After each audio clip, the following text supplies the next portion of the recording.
I grew up in the Appalachian foothills, where fog hangs low in the valleys like a second skin, and every holler has its own story.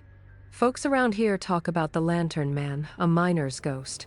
They say wandering the ridges at night with a dim, swinging light. They warn you not to follow, because he doesn't lead you to safety. He leads you to the edge of the cliffs, and if you're not careful, he takes you right over with him. I never thought much of it when I was young. Ghost stories are as common as rain in these mountains. But the night I came face to face with him, I stopped laughing. I stopped doubting. I was working nights at the county hospital back then, doing orderly work, mopping halls, hauling linens, helping where I could. On my nights off, I'd sometimes take the long way home, cutting through the old trail that wound past an abandoned mining camp. The place had been shut down since the 30 seconds, but the timbers still jutted out of the hillsides, black as bones in the moonlight. That night, the fog was thicker than usual, rolling up from the valley like smoke. My flashlight barely cut through 10 feet in front of me. Every step made the gravel crunch underfoot, echoing too loud for the stillness. And then, I saw it. Up ahead, through the fog, a faint orange glow.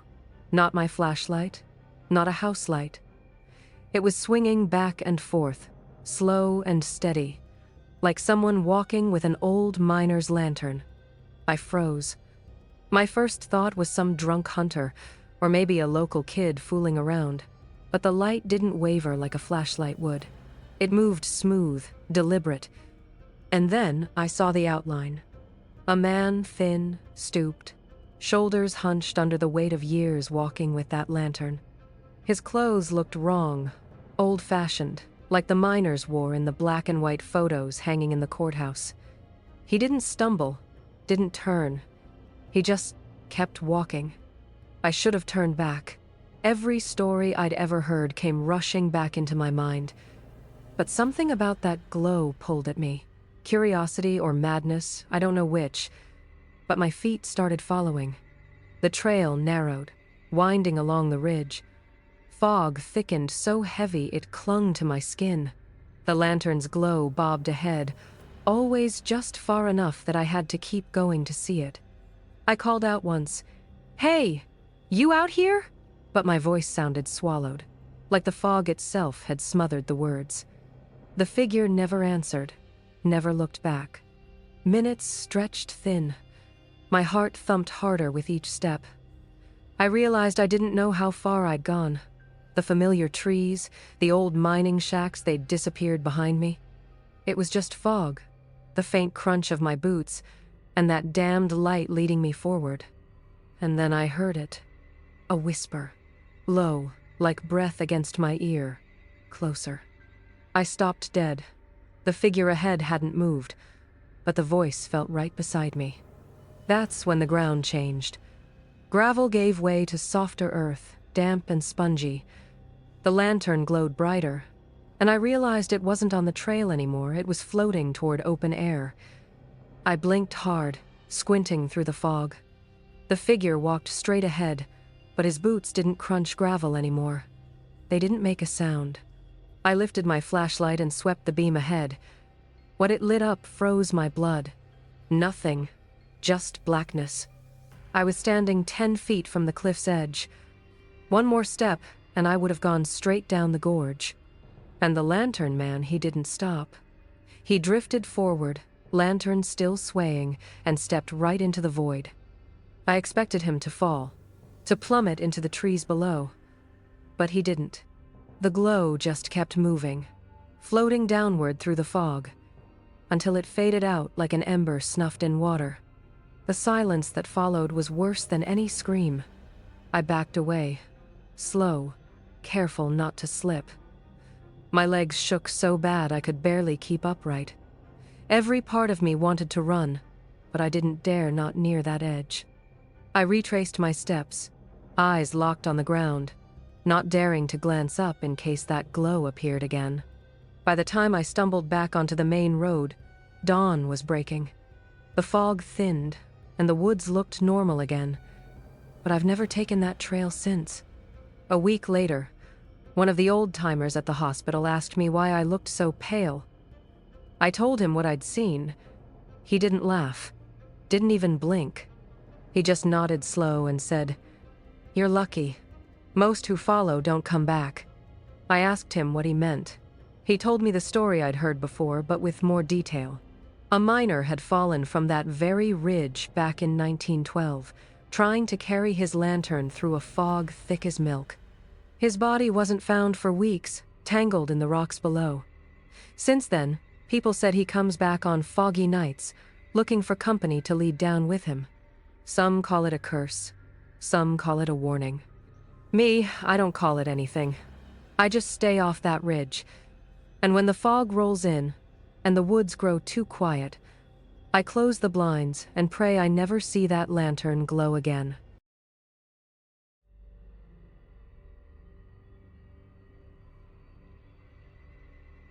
I worked for a time as an orderly in a small county hospital nestled near the Blue Ridge, where stories seem to rise out of the mountains like mist. In that part of North Carolina, superstition lingers heavy. Folks don't joke about the old tales, they carry them like warnings. And one of the oldest whispers is about the black goat of Blue Ridge. I didn't grow up believing in such things. I'd heard people talk, mostly shepherds and mountain farmers, about a coal-black goat that wasn't of flesh and bone. They said its eyes burned red like coals from a fire, that it appeared before storms, and that whole herds could vanish after its cry cut through the hills. It always felt like folklore to me, something told around fires to scare kids or keep them from wandering too far into the woods. But one storm season, I learned why no one laughed when the goat was mentioned. That evening, I was helping cover the emergency shift. A storm had been brewing all day, skies churning dark and restless, the kind that makes your skin prickle with static before the first drop falls. Just before the rain broke, one of the local shepherds was brought in pale, shaking, muttering about his flock being gone. He wasn't injured, but he was near out of his mind with fear. They had me sit with him while the nurse checked vitals. His hands were trembling so bad he could barely hold the water cup I passed him. Between gasps, he kept repeating, "The goat. The black goat came. Eyes like fire. They're gone. All gone." I asked him what he meant, and he clutched my arm so tight his nails dug in. His voice dropped to a rasp. "It don't walk like no goat. It don't sound like no goat. It comes before the storm, and it takes what it pleases." The nurse gave me a look. That unspoken "don't encourage him," but I couldn't shake the way he said it. Later that night, when the storm hit full force, I had to run a supply cart across the back parking lot to another wing. The rain was coming sideways, wind howling like something alive. Halfway across, I heard it over the thunder, over the wind bleeding. Long, drawn out, low-pitched, but sharp enough to cut through everything. It froze me in place. It didn't sound right. It wasn't the high-pitched call of a goat. It had weight in it, like a human cry mixed with an animal's throat. I swung my flashlight toward the tree line beyond the lot. For a split second, through the rain and flashing lightning, I saw it. A goat, jet black, so black it seemed to swallow the light around it. Its horns curled wide, longer than any mountain goat I'd ever seen. And its eyes, God help me, its eyes glowed like embers in a fire pit. They didn't reflect my light, they burned on their own. It stood there, soaked but unmoving, staring at me like it knew me.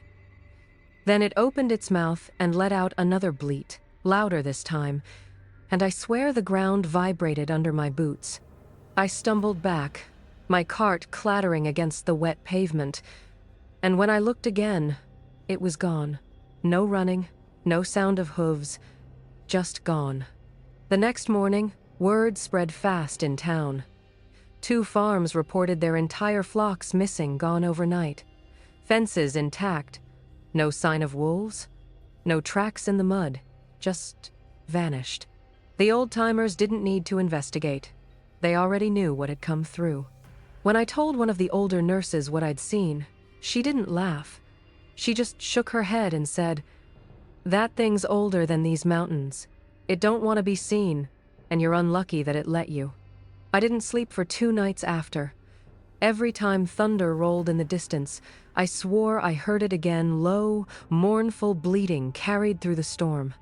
Some people think it's just a story, a trick of the mind. But I remember that look, those burning eyes in the rain. I've carried it with me ever since.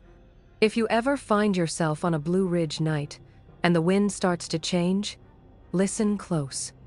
If you hear a goat's cry echo where there shouldn't be one, don't follow it.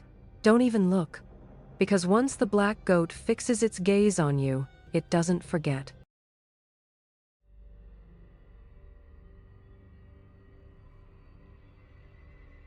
I used to work seasons as an orderly in a ski clinic tucked high in the Rocky Mountains, the kind of place where broken bones and frostbite came in daily when the slopes were packed.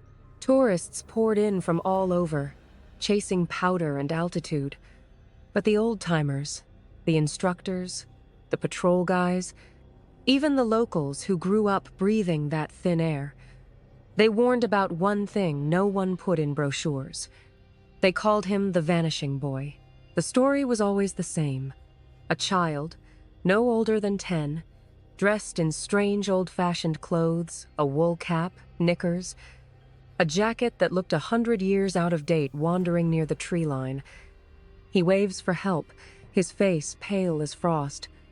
But if you follow him, if you dare to chase him down that slope, he disappears. And worse, your tracks vanish behind you, as if the mountains swallowed them whole. I brushed it off. Ghost talk. Every mountain town has its legends. But one February evening, during a snowstorm that seemed endless, I saw him for myself. I'd finished my shift late at the clinic. The snowcats had already stopped running, and I had a long trudge back to the staff lodge. The wind was howling, flinging icy needles into my face. My flashlight beam barely punched through the swirling snow. I kept my head down, boots crunching deep into fresh powder, when movement caught the corner of my eye. Up ahead, maybe 30 yards away near the jagged line of pines, someone was standing. Small. Too small to be a skier or a boarder. I stopped, lifted the light, and my stomach went tight. It was a boy. He couldn't have been more than 10. His face pale as bone in the snowlight. He wore suspenders, a heavy wool coat, breeches tucked into high socks, clothes like something out of an old black and white photograph. And in the storm, he looked completely out of place. He raised one hand, waving. Not frantic, just beckoning. "Hey!" I shouted through the wind, my voice breaking apart in the gusts. "Are you lost?" No answer, just the wave. Every instinct told me to get back inside. But I thought about the things I'd seen working in that clinic. Kids pulled half-frozen off the slopes, families frantic for their children. What if he was real? What if he needed me? I pushed forward, snow dragging at my boots, lungs burning in the thin air. The boy slipped into the tree line, and I followed. Inside the woods, the storm dulled to a muffled roar, like the snow itself had swallowed the sound. My breath fogged hard in front of me. I looked around, sweeping the light. Nothing. No boy. But then I spotted something small, footprints in the snow, leading deeper between the trees. I followed, crunching through drifts, my heart pounding faster with every step. The prints were fresh, crisp. Whoever made them had just passed. The forest thickened, branches creaking under the weight of snow. And then just ahead, lit faintly by my flashlight, I saw him again. The boy, standing still between 2 pines, waving me on. "Hold on! I'm coming!" I called out, stumbling through thigh-deep powder. I pushed harder, but as I closed the gap, he turned. Not running, just stepping back into the storm, like he was drifting more than moving. I lunged forward. My light flared against the trees, and he was gone. Not just gone. The tracks that had been so clear vanished. I turned back, aiming the beam at the path I'd just carved. My boot prints were gone too. The snow was smooth, untouched. like I'd never walked that way. The forest closed in on me. The silence pressed hard, broken only by the rasp of my own breath. Panic set in quick. I spun in circles, every direction looking the same, just endless trees and snow, no trail back, no lodge lights in the distance. For one terrible minute, I thought I was done for, that the mountain had taken me like it had taken him. And then, just as sudden, the storm shifted. The wind howled louder, flinging snow like knives, and through the white curtain I caught a faint glow orange. Steady. The clinic lights. I didn't think. I just ran, crashing through snow and branches until I stumbled out of the tree line and back onto the cleared path. When I looked behind me, the woods stood quiet, smooth, empty. I didn't see the boy again, but others have. A week later, a skier came into the clinic half frozen, swearing he'd followed a child in antique clothes into the trees. Said the kid was waving for help. Said he lost the trail, just like I had. He was lucky patrol found him before he froze. Old-timers say the boy died up there a century ago, back when a small mining camp sat higher in the mountains. Some say he wandered too far in a storm and never made it back. Others say the mountain wanted him, the same way it wants anyone who follows. Me, I just know I saw him. I know the way his pale face looked in the snow, the way his hand moved slow, calling me deeper. And I know what it felt like to look back and see my tracks gone, like I was never meant to return.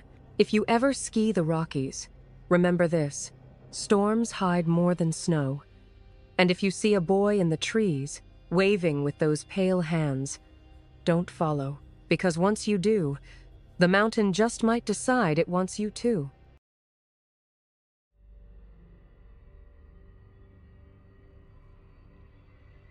I spent years working as an orderly in a small Appalachian County hospital, the kind of place where the ER was always ready for what those twisting mountain roads would deliver: wrecks, rollovers, drivers pulled from trucks mangled like soda cans. Out here, truckers own the night. They're the lifeline, hauling through fog so thick it feels like a wall, navigating curves that seem to fold back on themselves. But every trucker I've spoken to has the same warning, passed in low voices over coffee. Beware the red-eyed woman. They say she waits on the roads after midnight, in the loneliest stretches of mountain highway. At first glance, she looks like any stranded traveler: long hair, pale face, standing dead center in the asphalt. But her eyes glow red, burning like taillights through the fog. And if you don't slow, if you don't watch close, you'll never see her vanish. You'll just end up like the wrecks we'd get dragged into the ER, bodies broken, vehicles twisted. No explanation why the driver swore there was a woman in the road when no one else found her. I never believed it. Not really. Until one night when I had to drive home from a late shift. It was just past 2 a.m., the hour when everything feels heavier, when headlights carve tunnels through the dark and the mountains themselves seem alive.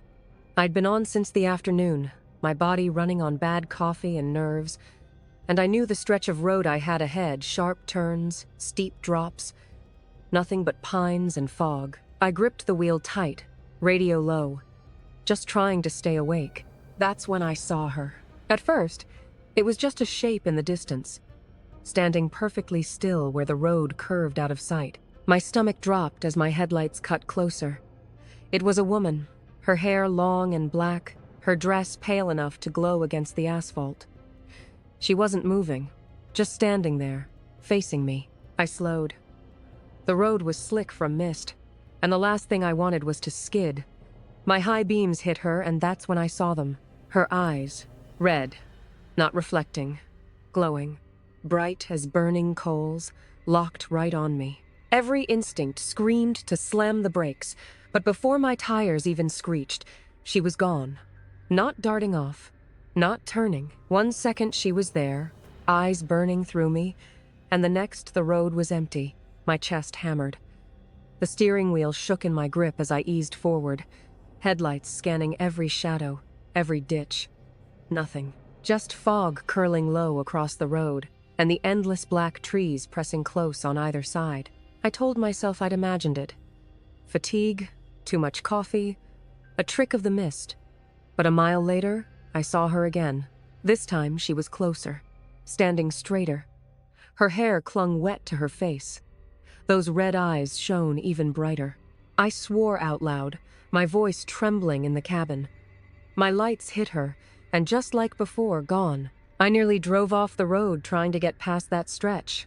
My hands slick with sweat, my knuckles white. When I finally pulled into my driveway, I cut the engine and sat in silence, listening to the cooling tick of the motor, too shaken to step out. The next day at the hospital, I mentioned what I'd seen to one of the older orderlies, a man who'd grown up in those hills. His face went hard. He told me the story I'd only half heard before. Back in the 1,950 seconds, a woman was killed on that very stretch of road. Truckers said she'd been walking home when a semi took the curve too fast and hit her head on. No one ever stopped to claim her body. No family, no relatives. She was buried in an unmarked grave near the highway. Since then, truckers whisper she comes back, red-eyed and restless, standing in the road where she died. Some say she's a warning, slow down, pay attention, or she'll take you with her. Others say she isn't warning anyone. She's looking to drag someone else into the dark, the way she was. I've driven that road 100 times since, but I've never forgotten that night. And every time fog thickens and headlights glow strange in the mist, I keep my eyes locked forward, praying I won't see her again. But here's the part that chills me most. Just last winter, an 18-wheeler jackknifed on that same curve. The driver survived, but when the rescue team pulled him out, he kept mumbling the same thing over and over. She was in the road. She was in the road. Her eyes, they were red. I don't doubt the truckers anymore. Not after that. If you ever find yourself in those mountains at night, don't trust the fog. Don't trust the stillness. And if you see a woman standing in the center of the road, pale dress whipping in the wind, don't let your eyes linger on hers, because once you do, you might not come back.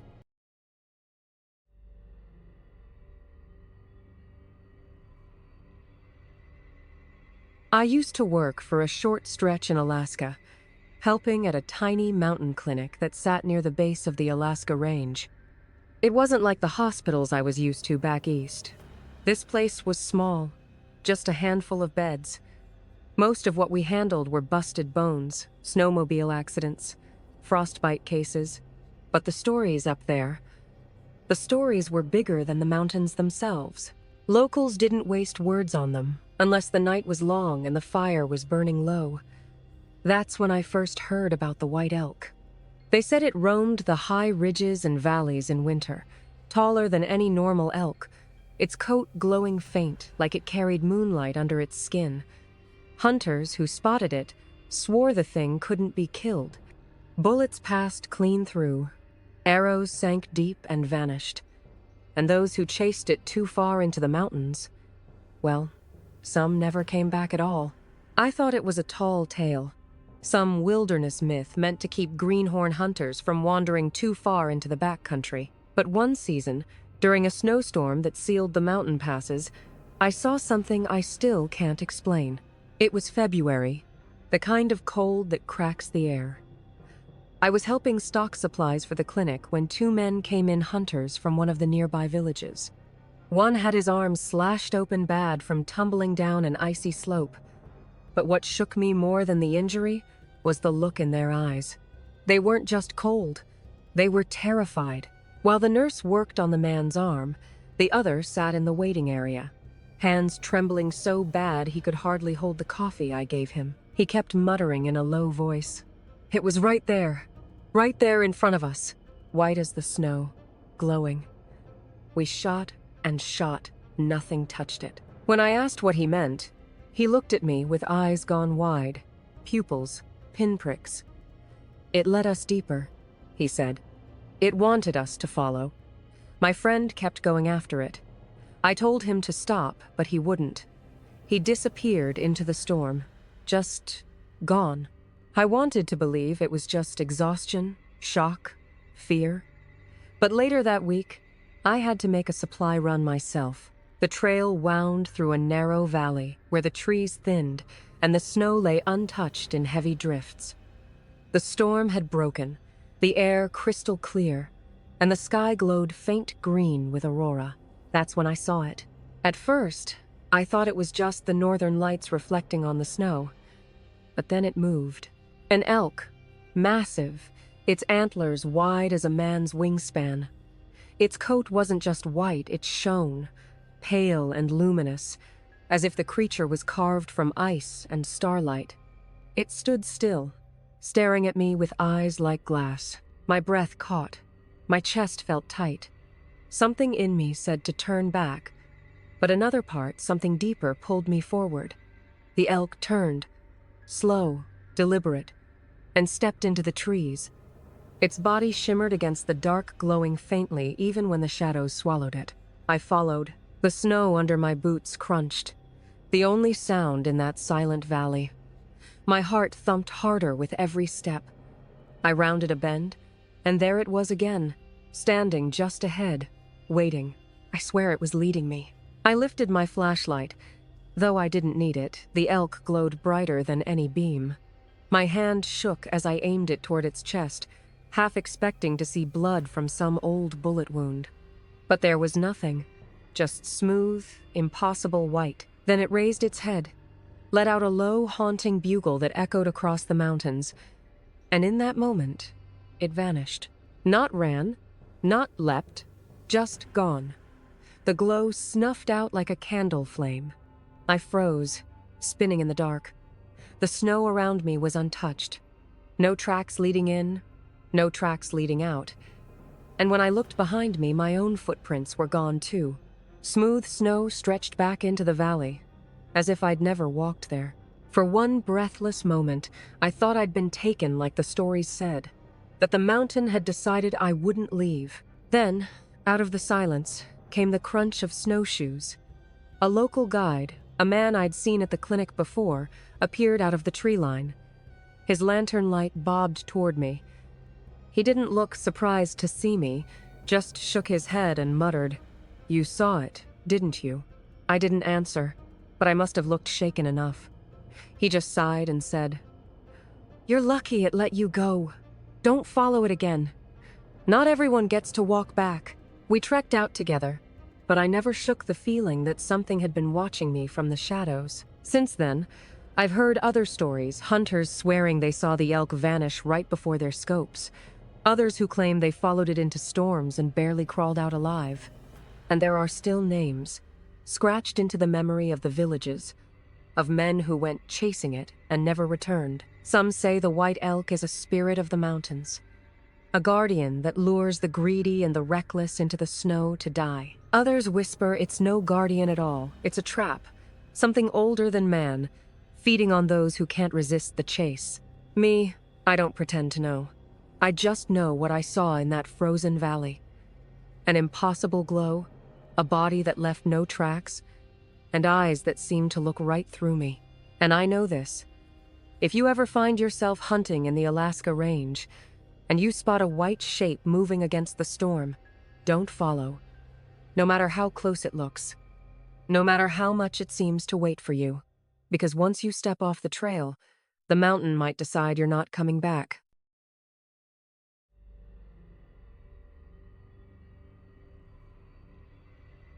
I worked as an orderly in a small hospital that sat right in the shadow of the Appalachian ridges. Folks there carried old stories like they carried scars, and I heard my share of them during long overnight shifts. But there's one that followed me home. One I can't shake no matter how much I try. They call it the tunnel breath. It's about the abandoned railroad tunnels that snake through those mountains. You find them half hidden in the woods, moss creeping over the stone arches, iron rails long ripped out. At first glance, they're just ruins, echo chambers for bats, and a place kids dare each other to walk through. But locals will tell you those tunnels aren't empty. They say if you stand near the mouth on a still night, you'll feel warm air pushing out, like the tunnel itself is breathing. And if you listen too long, you might hear voices muffled, desperate pleading to be let out. For years, I thought it was nothing more than mountain lore. But one autumn, I decided to see for myself. I had a stretch of days off, and I'd been restless, needing air after too many nights under fluorescent lights. A friend told me about an old line not far from town, a tunnel cut straight through the mountain back in the 1800s. They said it had collapsed halfway in and was never repaired. Miners, convicts, maybe even soldiers had died in there. I didn't believe half of it, but the curiosity got under my skin, so I went. The trail was overgrown, branches clawing at my jacket. By the time I reached the tunnel, dusk had fallen, painting everything gray. The entrance yawned open, bricks crumbling, the arch blackened with time. It looked less like a man-made passage and more like a mouth, waiting to swallow anything that stepped inside. I stood there, breathing hard, sweat cooling on my neck. The forest was quiet, too quiet, not even a bird call. Then, I felt it, air. It brushed against my face, steady and unmistakable. But it wasn't cold mountain air. It was warm, damp, like breath against the skin. It pushed out from the tunnel in slow, rhythmic pulses, as though the mountain itself was exhaling. I froze. My flashlight trembled in my hand. I tried to explain it away: temperature shifts, pressure changes. But deep down, I knew it wasn't natural. Then came the sound. At first it was just a murmur, low and muffled, buried in the stone. I thought maybe it was the wind swirling. But then, the words took shape. "Let us out." I staggered back, nearly tripping over a root. The voice wasn't one person. It was many, overlapping, rising and falling like a chorus trapped just beyond the wall. Men, women, maybe even children. The sound seemed to press out with the warm air, as if whatever was breathing in there was speaking too. My flashlight beam skittered across the entrance. The bricks were slick, dark with moss. I swear I saw movement shadows shifting just inside, pressed close to the walls. Every instinct screamed to leave, but some part of me couldn't. I stepped closer. My breath fogged in the cooling air, but the tunnel's breath stayed warm, brushing my face, carrying those voices. "Please, let us out." I don't know what held me, but I raised my light higher, and that's when I saw it. Handprints, hundreds of them, pressed into the soot-stained stone. Some small, some wide, some impossibly thin. They weren't carved. They weren't painted. They looked burned into the wall, darker than the brick itself, as if someone had pressed their palms against red-hot stone. I backed away fast, my boots scraping the gravel. The air coming from the tunnel grew heavier, hotter, until it felt like standing in front of a furnace. The voices rose, desperate now, crying over each other.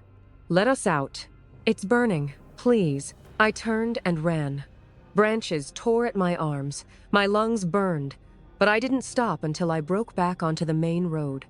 Even there, standing under open sky, I swore I still felt warm air brushing my neck, faint voices echoing in my ears. I never went back to that tunnel, but the story didn't end there. A few weeks later, a hiker was brought into the hospital after collapsing near that same site.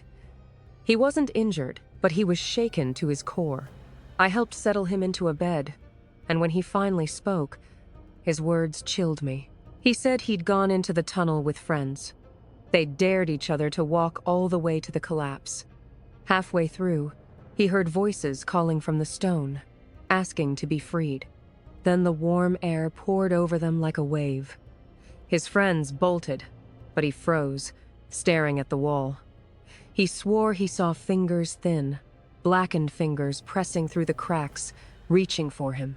He passed out right there. When he woke, his friends were gone, and he stumbled out alone. His friends never came back to the hospital. Nobody knows if they made it out of the mountains at all. The old-timers say those tunnels were built on death. Explosions, cave-ins, men buried alive, their screams swallowed by the mountain. Some believe their spirits never left, that the tunnels themselves are alive now, breathing with the souls trapped inside. Me, I don't pretend to understand it, but I can tell you this.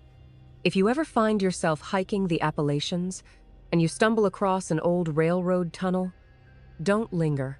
Don't step close. And if you feel warm breath on your skin when the air around you is cold, run. Because the mountain is still exhaling, and the voices inside are still waiting to be let out.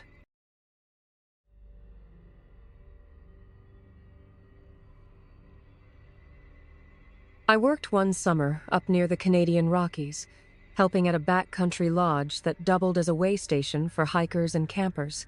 I was there as a sort of orderly patching up sprained ankles, treating blisters, handing out first aid supplies when someone came in worse for wear. It was the kind of place where stories ran wild, told around fire pits and passed down trails as warnings, and none stuck with me more than the one about the fire-eyed wolf. They say it prowls the high ridges and valleys after dark, a massive wolf, bigger than any natural animal should be, its eyes burning like live coals. You'll know it's near when the dogs go quiet, tails between their legs, refusing to move. Some say the wolf is a spirit. Others say it's a curse, born from the old trappers who slaughtered packs long ago. Whatever it is, no one who's ever met its gaze has walked away the same. I didn't believe any of it, not until the night I saw it for myself. It was late July, and the lodge was packed with campers, avoiding a sudden storm that rolled off the peaks. The wind rattled the shutters, thunder cracking so sharp it felt like the mountains themselves were splitting. Inside, the mood was tense. Even the dog sled breeds belonging to one of the guides were restless, pacing the floor. Then, without warning, they froze. Ears flat, whining low in their throats. One by one, they slunk under tables and refused to come out. That's when I knew something wasn't right. After midnight, when the storm eased, I stepped outside for air. The woods smelled sharp with wet pine, mist curling low over the ground. My flashlight beam cut across the dirt path leading to the tree line, and that's when I caught movement. At first, I thought it was just a shadow, but then it stepped clear of the trees. A wolf. Not just big, enormous. Its shoulders came nearly to my chest, its body thick with matted gray fur, and its eyes, God help me, its eyes glowed like fire. 2 burning points, locked straight on me, bright enough that I could see them through the fog. I froze. My heart slammed so hard I could feel it in my teeth.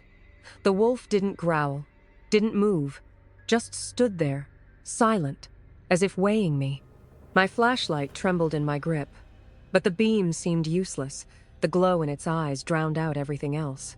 Behind me, from inside the lodge, one of the dogs let out a high, terrified yelp. The others stayed silent, too scared even to bark. That silence was worse than any howl. The wolf took a step forward. Its paws made no sound on the wet earth. Another step, closer, until I could see the steam of its breath rising into the night. The heat of its eyes seemed to push against me, almost like standing too close to an open furnace. Every instinct told me to run, but my body wouldn't move. My legs felt locked, my chest tight. Then, just as sudden as it appeared, the wolf turned. Its glowing eyes flared brighter once, and then it melted back into the mist, swallowed by the trees. I stumbled inside, my skin cold with sweat. The guides looked at me without asking. They already knew. One of them, an old Cree man, nodded slowly and said, "You saw it, the fire-eyed one." I asked him what it was. He told me the story, his voice low and steady. Long ago, trappers came through the Rockies and wiped out a great pack, burning their den while the wolves were still inside. Only one escaped, a massive alpha, half-blind with rage. The elders say his spirit never left. Now he hunts in the storms, eyes burning with the fire that killed his kin. Dogs sense him before men do, and any man foolish enough to chase him never returns. I didn't sleep that night. Every time the wind shifted, I swore I smelled smoke, though the storm had already washed the air clean. The next morning, one of the guides found tracks outside the lodge. Wolf prints. Huge. They circled the clearing, pressed deep into the mud. But here's the part that chills me most. They stopped halfway across the path. No turn, no return trail, just ended, like the animal had vanished into thin air. Since then, I've heard other stories. Hikers swearing they glimpsed burning eyes watching from ridgelines. Campers waking to find their dogs shaking, staring into the woods, refusing to leave their tents. And every once in a while, someone goes missing. A hunter, a trapper, a tourist who wandered off after dark. Search parties scour the valleys, but no body, no tracks. Nothing is ever found. Some believe the wolf is a guardian, punishing those who trespass. Others think it's hunger, an endless rage that can never be satisfied. Me, I don't pretend to know. But I'll never forget the way those eyes burned through me, the heat of them on my skin, the silence of the dogs cowering behind me. And I know this. If you ever camp in the Rockies and the animals go still, tails tucked and ears flat, don't ignore it. Don't step outside to see what's there. Because if you glimpse the fire-eyed wolf, it won't matter how fast you run or how bright your light burns. You'll already have been seen. And once he's found you, you'll never quite shake the feeling that somewhere out there in the fog, those burning eyes are still watching. Hi. I just want to take a moment to thank every single one of you for being here.